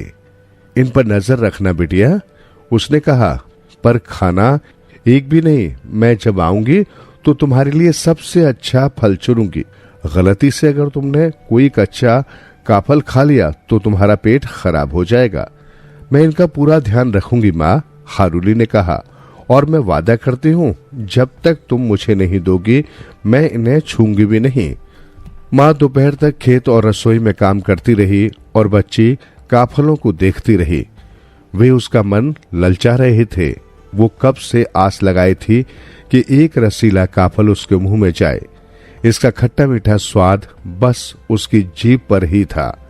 पर उसने अपनी माँ से वादा किया था, इसलिए उसने अपने मन पर काबू कर लिया। उसने वो गुड़िया जो सारू ने रद्दी कपड़ों से बनाई थी निकाली और खेलने लगी। चैत के महीने में सूरज आग उगलता है। हालांकि सारू ने टोकरी के नीचे पेड़ के पत्ते बिछाए थे, फिर भी गर्मी से काफल मुरझा गए। दोपहर ने शाम के लिए रास्ता बनाया। तब तक सारू का काम पूरा हो गया और वो घर लौट आई। आंगन के कोने में रखे मिट्टी के घड़े से उसने खूब पानी पिया। तभी उसकी नजर काफलों की टोकरी पर पड़ी। अचानक उसे लगा जैसे काफल बहुत कम हो गए हों। मैंने तुमसे कहा था कि काफल मत खाना, उसने हारूली को डांटते हुए कहा। लालची लड़की, कहा था ना कि मैं जब वापस आऊंगी तब सबसे बढ़िया वाला तुम्हें दूंगी, लेकिन मैंने उन्हें छुआ भी नहीं है माँ। लड़की ने भोलेपन से कहा। झूठी कहीं की, एक तो मेरी बात नहीं मानती, ऊपर से झूठ बोलती है। सारू गुस्से में चिल्लाने लगी, मैं तुम्हें इसका सबक सिखाऊंगी। मैं तुम्हें बताऊंगी कि मेरी बात नहीं मानने और झूठ बोलने से क्या होता है। हारूली डर से कांपने लगी। मैंने नहीं खाए माँ, मैं सच कहती हूँ, मैंने नहीं खाए। उसने रोते हुए कहा। अपनी माँ के गुस्से भरे चेहरे से वो इतनी भयभीत हुई कि अपनी गुड़िया वहीं फेंक कर भागी। इससे सारू का गुस्सा और बढ़ गया और हारूली को पकड़ने के लिए वो उसके पीछे भागी। हारूली तेज दौड़ी, लेकिन उसकी माँ उससे भी तेज दौड़ी। तुरंत ही उसने हारूली को पकड़ लिया। छोटी लड़की डर से चिल्लाने लगी। तभी एक अजीब बात हुई। हारूली सुकुड़ने लगी और उसके पंख निकल आए। उसकी माँ अचंभे से बस देखती रह गई और हारूली एक चिड़िया बनकर अपनी माँ की पहुंच से बहुत दूर आसमान में उड़ गई। सारू वहीं खड़ी की खड़ी रह गई। उसे लगा जैसे उसका दिमाग खराब हो गया है। आखिर एक लड़की चिड़िया कैसे बन सकती है? कहीं उसकी कल्पना उसके साथ खिलवाड़ तो नहीं कर रही? शायद हारूली घर पर ही अपनी गुड़िया के साथ खेल रही हो। परेशान सी वो घर की तरफ भागी, लेकिन हारूली कहीं नहीं थी। हाँ, काफलों की टोकरी जरूर वहीं थी। जब सारू की आंखें इस पर पड़ी तो उसके दिल ने मानो धड़कना बंद कर दिया हो, या फिर से वैसे ही भरी हुई थी जैसे सुबह थी। जंगल से शाम को चलने वाली ठंडी और नम हवा ने मुरझाए काफलों को फिर से तरोताजा कर दिया था। वे फिर से गूदेदार और रसीले हो गए थे और टोकरी में वैसे ही दिख रहे थे जैसे सुबह थे। माँ दुख से जमीन पर गिर पड़ी।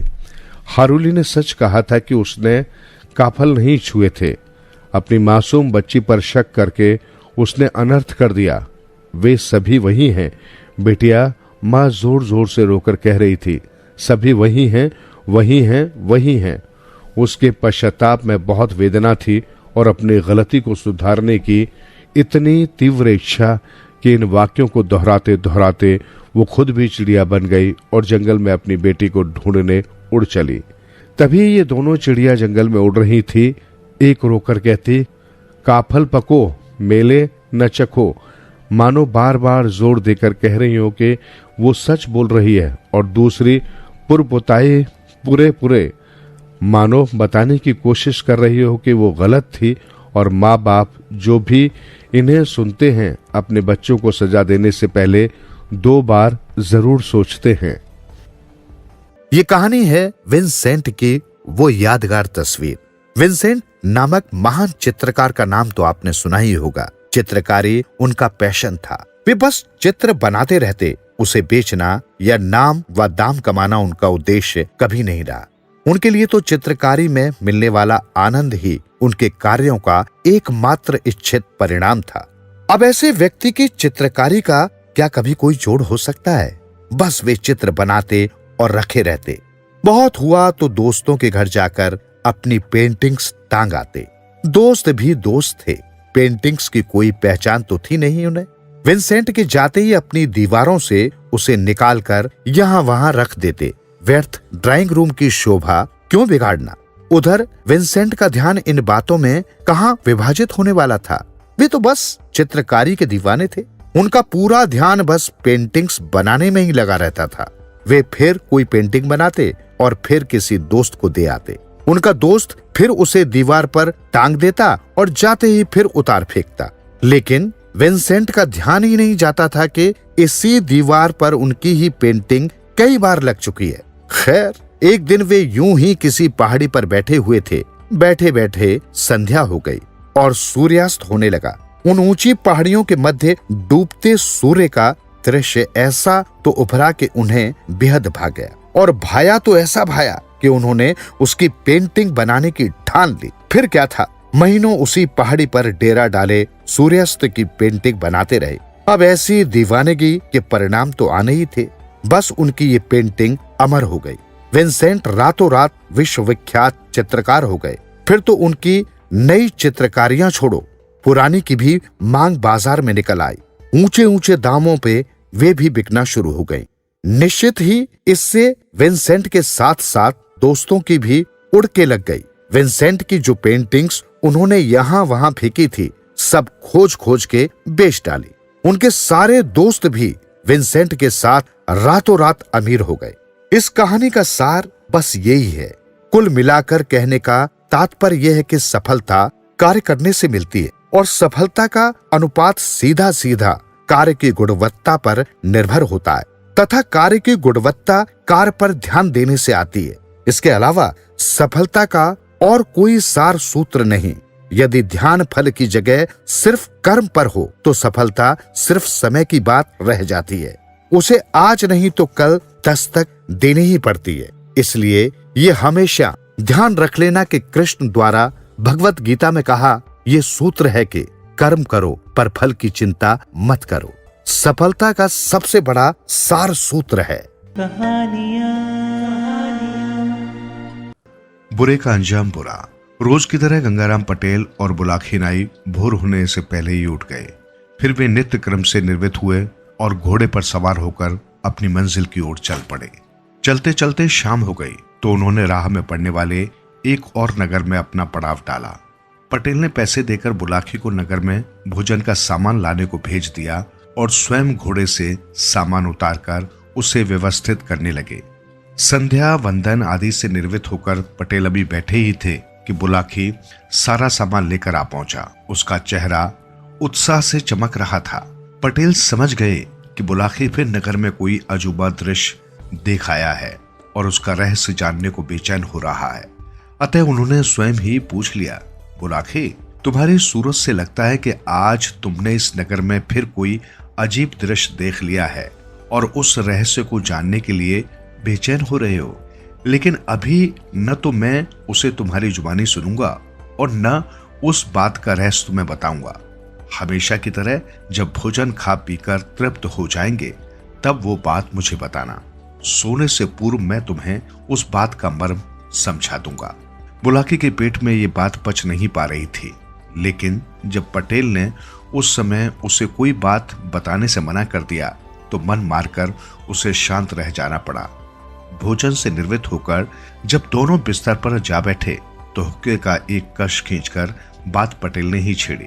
उन्होंने बुलाखीराम से पूछा, हाँ तो भाई बुलाखी, अब तुम वो अजीब बात बताओ जो तुम नगर में देखकर आए हो और जिसका रहस्य जानने को तुम बहुत बेचैन हो रहे हो।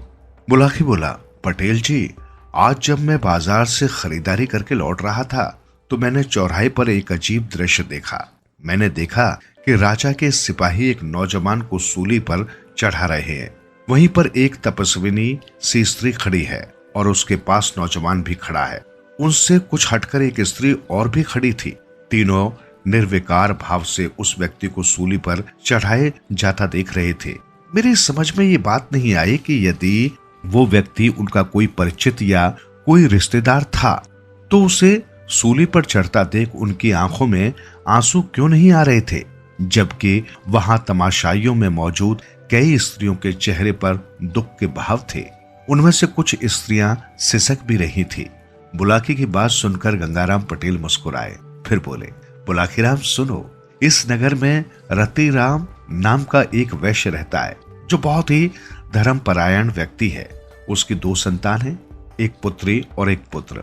पुत्री का नाम सुशीला है और पुत्र का नाम मदन।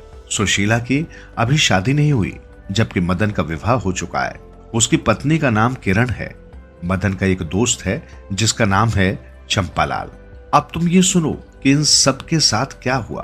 बुलाखी, सेठ रतिराम का व्यापार पहले बहुत अच्छा चलता था। उसकी गिनती इस शहर के धनी मानी व्यक्तियों में की जाती थी, लेकिन चंपालाल नाम के मदन के दोस्त ने इस परिवार में ऐसी चिंगारी फेंकी कि उनका घर तबाह होकर रह गया। वो कैसे पटेल जी? बुलाखी ने उत्सुकता से पूछा। हुआ ये कि मदन का दोस्त चंपालाल पहले एक सत्चरित्र नौजवान था। उसके पिता ने उसके लिए काफी धन छोड़ा था, किंतु उसके मरने के बाद चंपालाल को पर स्त्री गमन का शौक लग गया। वो अपनी काम पूर्ति के लिए वेश्याओं के यहाँ जाकर उन पर अपने पिता के जमा किए हुए धन को उड़ाने लगा। धीरे धीरे उसका सारा धन समाप्त हो गया। तब उसने एक जुगत भिड़ा ली। वो वेश्याओं का दलाल बन गया और दूसरे लोगों को फंसाकर वेश्याओं के पास पहुंचाने लगा। ऐसा करने से उसकी अर्थव्यवस्था काफी हद तक सुधर गई। वो दलाली से कमाए धन से ऐश करने लगा। लेकिन बुलाखी, ये सब कब तक चलता? पाप की कमाई से भी किसी का गुजारा हुआ है जो चंपालाल का होता। धीरे धीरे नगर के अधिकांश लोग इस बात को जान गए कि चंपालाल वेश्याओं का दलाल है। तब वे उससे किनारा करने लगे। इससे चंपालाल की कमाई बंद हो गई और उसके भूखों मरने की नौबत आ पहुंची। ऐसे में चंपालाल की नजर मदन लाल के ऊपर पड़ी। उसने सोचा कि किसी तरह चंपालाल को किसी वैश्या के चंगुल में फंसा दिया जाए तो उस वैश्या की कमाई भी हो जाएगी और मेरी दाल रोटी का साधन भी निकल जाएगा। ऐसा विचार कर एक दिन वो मदन से मिला और उससे कहा, मित्र मदन, कई दिन से मेरी इच्छा देवी दर्शन की हो रही है, लेकिन मैं वहां अकेले जाना नहीं चाहता। तुम साथ हो तो हम दोनों देवी के दर्शन कराएं। मदन एक धर्मपरायण पिता का बेटा था। उसने अपने पिता से धार्मिक संस्कार पाए थे। वो देवी दर्शन के लिए राजी हो गया। तब चंपालाल उसे बजय देवी दर्शन कराने के बहला फुसलाकर वेश्या चंद्रा के यहाँ ले आया। उस दिन वेश्या चंद्रा ने उस पर ऐसा मोहिनी मंत्र मारा कि मदन उसका दीवाना बन गया। घर में पतिव्रता स्त्री होते हुए भी वो एक वेश्या के प्रेम में फंस गया और उस पर अपने पिता की कमाई हुई दौलत खुले हाथों लुटाने लगा। वेश्या चंद्रा उससे जिस भी चीज को लाने को कहती वो उसको तुरंत ला कर देता था। इस तरह से चंपालाल की भी मौज हो गई। वेश्या जो धन मदन से लेती, चंपालाल उसमें से अपना कमीशन वसूल कर लेता था। कुछ दिन बाद मदन की पत्नी किरण को इस बात का पता चल गया कि उसका पति वेश्यागामी हो गया है। इस पर उसने अपने पति को बहुत समझाया बुझाया। मदन ने उसे ये वचन दे दिया कि अब के बाद वो उस वेश्या के पास नहीं जाएगा, लेकिन उसने उस वचन का पालन नहीं किया। चोरी चोरी चुपके चुपके उसका वेश्या के यहाँ जाना निरंतर जारी रहा। इतनी कहानी सुनाकर गंगाराम पटेल ने कुछ क्षण विराम लिया। हुक्के से 2-3 गहरे कश खींचे। ढेर सारा धुआं मुंह से उगला और कुछ ताजगी से महसूस करते हुए आगे बोला कि सेठ के लड़के मदन के वेश्यागामी हो जाने तक की कहानी तुमने सुन ली। अब एक दूसरी घटना तुझे सुनाता हूं जो इस कहानी से संबंध रखती है। इसी नगर में मोती लाल नाम का रईस व्यक्ति रहता था। उसके पास लाखों की जायदाद थी, किंतु उसे भी सट्टे और वेश्याओं का चस्का लग गया था। परिणाम ये निकला कि कुछ ही दिनों में उसकी सारी दौलत समाप्त हो गई। उसे भोजन के भी लाले पड़ने लगे। तब वो नौकरी की तलाश में इधर उधर धक्के खाने लगा। एक दिन संयोगवश वो एक बगीचे में सुशीला और किरण से टकरा गया। ये दोनों ननद भाभी उस दिन बगीचे में शाम की सैर को आई हुई थी। मोतीलाल ने जब उन्हें अपनी दास्तान सुनाई तो उन्हें उस पर दया आ गई। वे उसे अपने साथ अपने घर ले आई और सेठ रतिराम से कहकर उसे अपने घर में नौकर रखवा लिया। मोतीलाल क्योंकि बहुत ठोकरें खा चुका था, अतः नौकर बनकर उसने अपने काम को गंभीरता से करना शुरू कर दिया। धीरे धीरे उसने घर वालों का विश्वास जीत लिया। सेठ और उसके परिवार के लोग उससे सलाह मशवरा करने लगे। मोतीलाल ने मदन को एक दिन वेश्या के कोठे से निकलते देख लिया और क्योंकि वो पहले उन कोठों पर आता जाता रहा था, अतः अपने एक जानकार से मदन के बारे में सब कुछ जान लिया कि ये श्रीमान चंद्रा नामक वेश्या के दीवाने हैं और उस पर अपनी बेहिसाब दौलत लुटा रहे हैं। तो उसने ये बात सेठ रतिराम को बता दी। रतिराम ये सुनकर बेफर उठे। उन्होंने मदन को बुलवाया और उसे बहुत लानत मलामतें दी। उन्होंने मदन को ये धमकी भी दे डाली कि यदि उसने अपना आचरण नहीं सुधारा तो वो उसे अपनी जायदाद से बेदखल कर देंगे। पिता की धमकी का कुछ दिन तो मदन पर प्रभाव रहा, किंतु कुछ दिनों बाद उसने फिर से वेश्या के यहाँ आना जाना शुरू कर दिया। जब सेठ रतिराम की सारी कोशिशें अपने बेटे को समझाने में व्यर्थ हो गईं, तो दुखी होकर उन्होंने उसे घर से निकाल दिया और अपनी जायदाद से बेदखल कर दिया। मदन ने एक मकान किराए पर ले लिया और वो वहीं पर रहने लगा। जो कुछ पूंजी पिता के व्यापार से उसने छुपा रखी थी, वो उसी से अपनी गुजर बसर करने लगा। इतनी कहानी सुनाकर गंगाराम ने आगे कहा, हे बुलाखीराम, अब तुम आगे का वृत्तांत सुनो कि उस बेईमान चंपालाल ने क्या किया। एक दिन उसने एक झूठी चिट्ठी लिखी और उसे लेकर सुशीला के पास पहुंचा। उसने सुशीला से कहा कि एक दुर्घटना में तुम्हारा भाई गंभीर रूप से घायल हो गया है और उसने तुम्हें फौरन अपने पास बुलवाया है। मैं उसे एक वैद्य के पास छोड़ आया हूं, तुम तुरंत चलकर उससे मिल लो। सुशीला ने चिट्ठी पढ़ी। चिट्ठी में नीचे जो दस्तखत थे वो कुछ कुछ उसके भाई के हस्ताक्षरों से मिलते थे। सुशीला ने अधिक छानबीन नहीं की। भाई के साथ हुई दुर्घटना की बात सुनकर वो पहले ही घबरा गई थी, अतः वो फौरन चंपालाल के साथ चल पड़ी। मक्कार चंपालाल उसे लेकर एक बाग में पहुंचा। जब सुशीला ने उससे पूछा कि मेरा भाई कहाँ है, तो वो बेशर्मी से बोला, मिल जाएगा मेरी जान, वो भी मिल जाएगा, पहले जरा वो काम तो कर लो जिसके लिए मैं तुम्हें लाया हूं। ऐसा कहकर वो कपटी सुशीला से लिपटने की कोशिश करने लगा। ये देखकर सुशीला उसकी नीयत समझ गई और मदद के लिए चिल्लाने लगी। उसकी पुकार मोतीलाल ने सुनी। वो किसी काम के सिलसिले में उधर से गुजर रहा था। वो तुरंत बाग में पहुंचा और एक ही नजर में सारा मामला समझकर चंपालाल से जाकर भिड़ गया। उसने 3-4 घूंसे कसकर चंपालाल की कोख में दे मारे। चंपालाल दर्द से बिलबिला उठा। उसने सुशीला को छोड़ दिया और अपनी कोख पकड़कर खड़ा हो गया। मोतीलाल ने उसे लानत मलामतें दी, उसे बहुत जलील किया, फिर उसकी पीठ पर एक लात जमाकर उसे वहां से भगा दिया।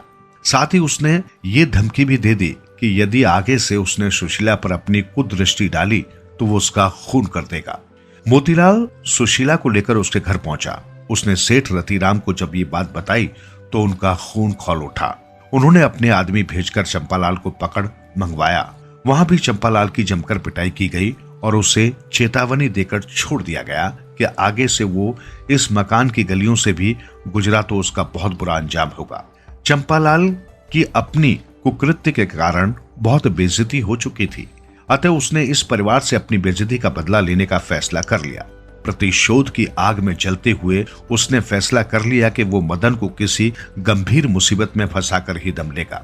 यहां तक कहानी सुनाकर गंगाराम पटेल ने कुछ क्षण के लिए विराम लिया, हुक्का गुड़गुड़ाया और मुंह से धुआं निकालते हुए आगे कहा, अब हे बुलाखीराम, मदन की पत्नी किरण के बारे में भी सुन। वो बेचारी रात दिन अपने पति की चिंता में घुलने लगी थी। अपने पिता के डर से उसका पति तो घर आ नहीं सकता था, अतः उसने स्वयं ही उससे मिलने का निर्णय किया। उसने एक गुजरी का वेश बनाया और दही की मटकी सिर पर उठाकर उस ओर चल पड़ी जहां उसका पति रह रहा था। उसने दही ले लो, दही, ताजा दही, असली दही, इस तरह की आवाजें इस गली में लगानी शुरू कर दी। उसकी आवाज सुनकर मदन ने घर से बाहर झांका। एक बेहद खूबसूरत युवती को दही बेचते देखकर वो बर्तन लेकर बाहर आ गया। ये दही वाली, कैसे दिया है दही? उसने पूछा। उस बदले वेश में वो अपनी पत्नी किरण को बिल्कुल भी नहीं पहचान सका था। 2 पैसे सेर, किरण बोली। आधा सेर दही इस बर्तन में डाल दो, मदन बोला और बर्तन आगे बढ़ा दिया। बर्तन के बहाने उसने किरण का हाथ छू लिया, जिसका किरण ने कोई विरोध नहीं किया।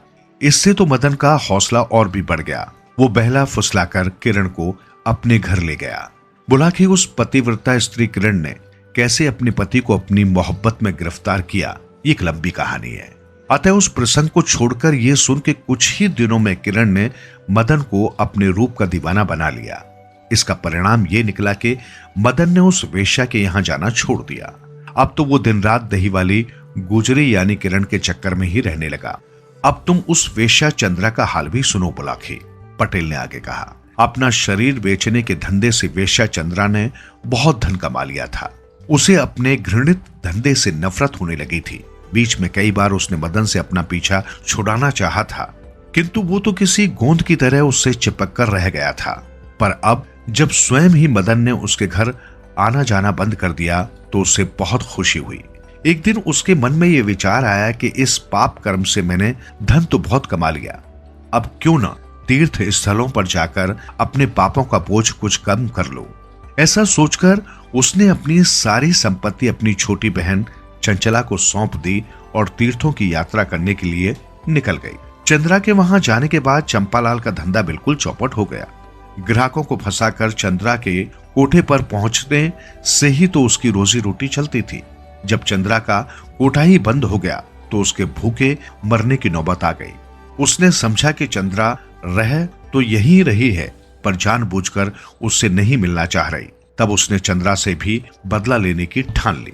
एक रात वो चोरी छिपे चंद्रा के घर में घुस गया। अंदर कमरे में उसने एक युवती को सोते देखा। कमरे में अंधेरा था, इसलिए वो ये पहचान नहीं सका कि पलंग पर सोई हुई युवती चंद्रा है या कोई और। वो उछल कर पलंग पर चढ़ गया और सोई हुई युवती का मुंह बाएं हाथ से दबा लिया ताकि वो चीख न सके। तब उसने अपनी पैंट से एक तेज धार वाली कटार निकाली और उस युवती का गला काट दिया। उसने उस युवती का कटा सिर एक चादर में लपेटा और रात के अंधकार में उस कटे सिर को मदन के घर में रखाया।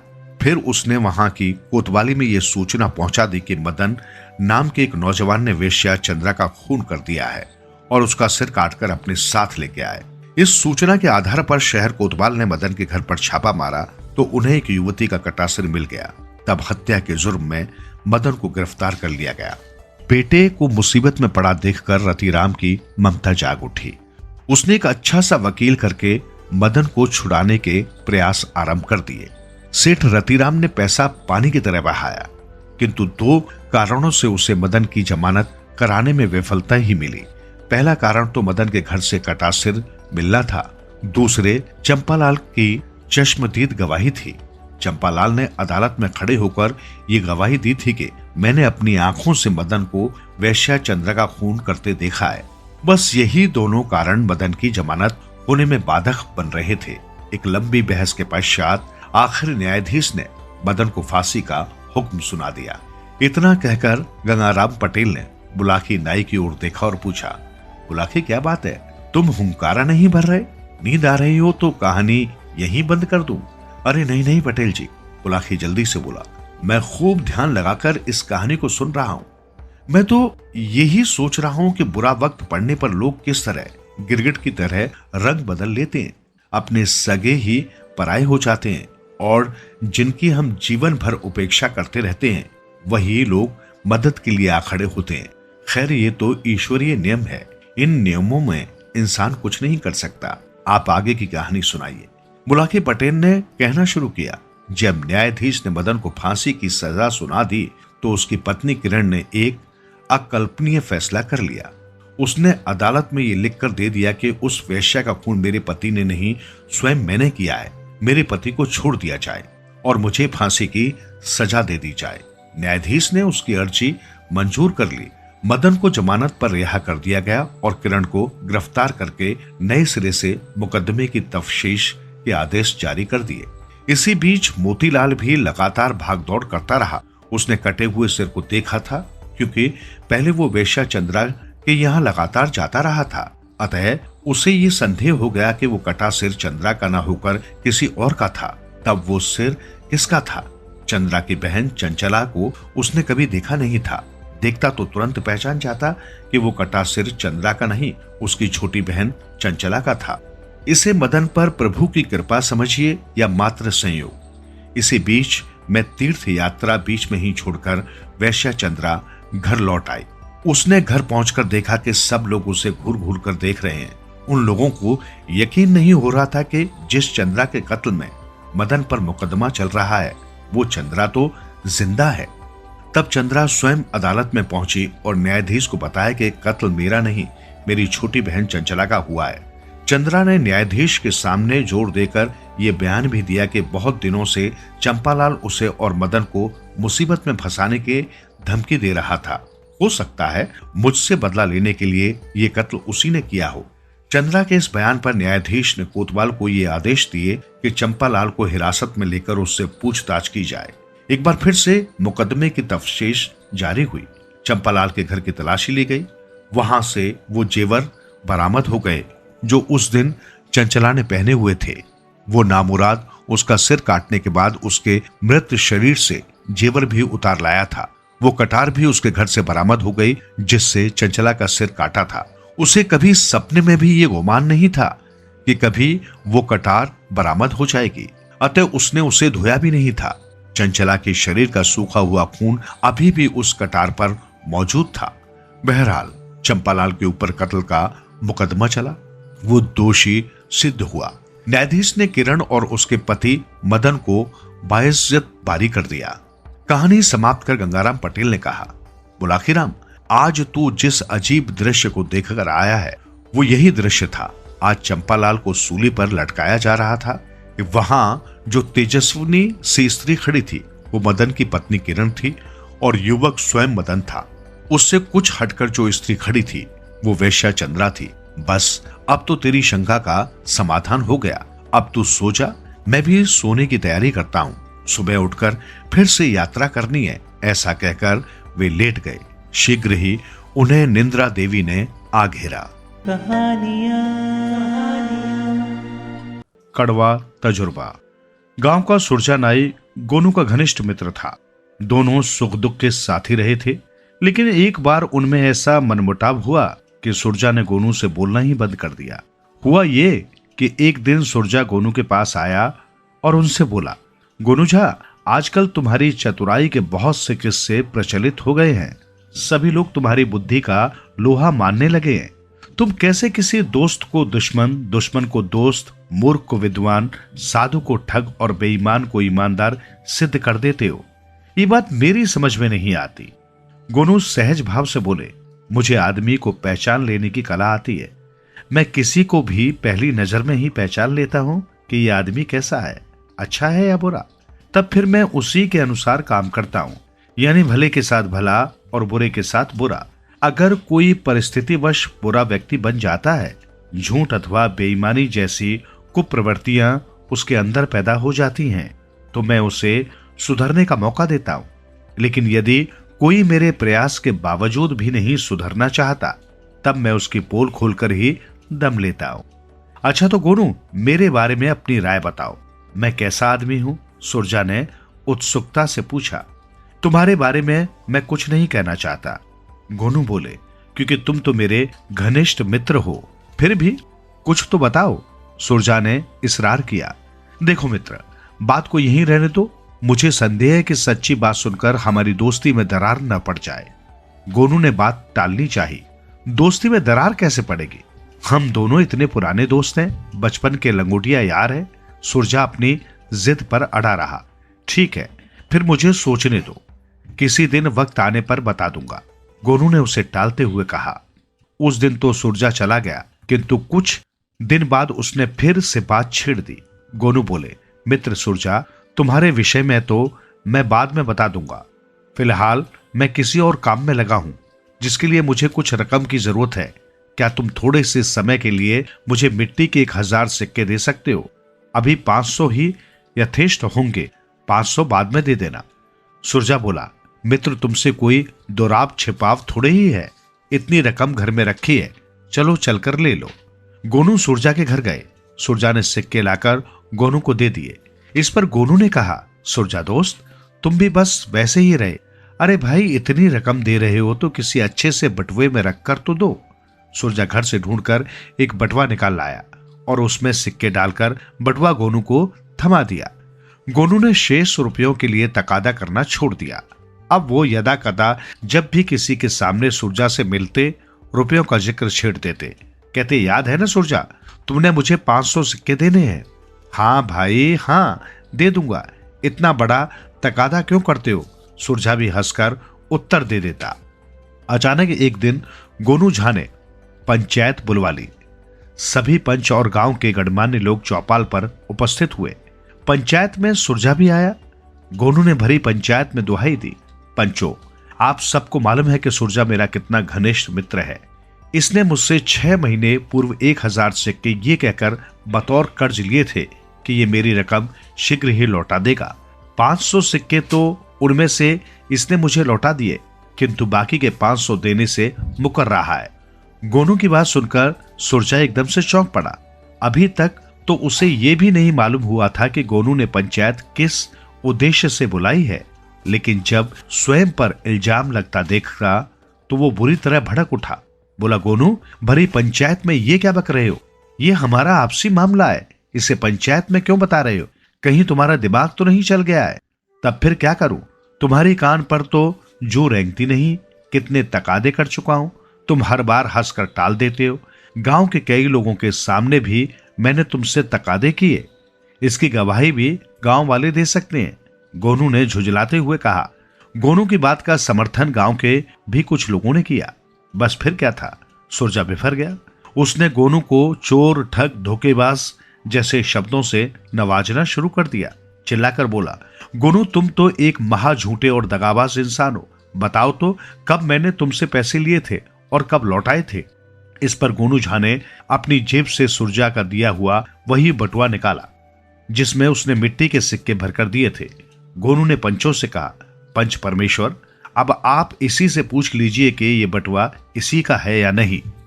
मैं स्वीकार करता हूं कि ये बटुआ मेरा ही है, सुरजा बोला, पर इस बटुए में भरकर मैंने तुम्हें मिट्टी के सिक्के दिए थे, तुमने नहीं।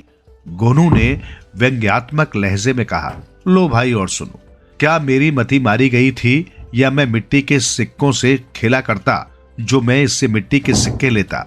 जिन मिट्टी के सिक्कों का सुरजा जिक्र कर रहा है उन्हें लेकर मैं क्या करता? इस पर पंचों ने गोनू की बात का समर्थन कर दिया। बोले, गोनू पंडित ठीक कहते हैं, भला ये मिट्टी के सिक्के लेकर क्या करते?